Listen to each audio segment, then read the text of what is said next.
The very first dolls in the ancient world were made of hard stuff like wood or clay, but the stuffed animal as we know it today really started with the invention of the rag doll sometime around 2,000 years ago.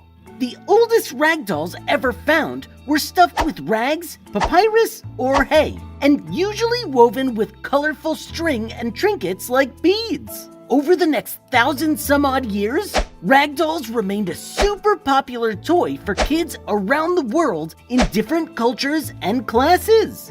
Eventually, in the early 1800s, the Industrial Revolution started in England, and before long, rag dolls went from being handmade to mass-produced in factories just like tons of other toys and products. Innovations like the ability to print colorful or patterned fabrics allowed companies to manufacture dolls that were super vibrant and super quick to make. But when did the stuffed animal come along? Well, it started in the late 1800s when a German woman named Margaret Steiff invented the very first known stuffed animal, an adorable little elephant that was meant to be a pincushion.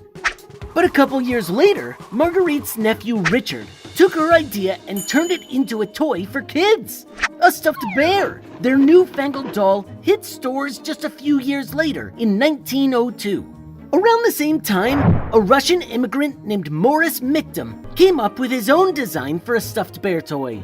Mr. Mictum based his design on a famous cartoon he saw in the newspaper. The drawing shows President Teddy Roosevelt out on a bear hunt with a group of his pals. Roosevelt was known as an avid hunter, but just didn't feel right striking down a defenseless animal, so he told his men to let the bear go free. Artists made the bear in the cartoon look adorable, and Morris Mictum knew it had to be a toy. He sent a prototype of his inspired invention to Teddy Roosevelt himself and got the president's permission to use his nickname on the toy. And just like that, the legend of the teddy bear was born. Both versions of the teddy bear were an instant smash success in Europe and the US.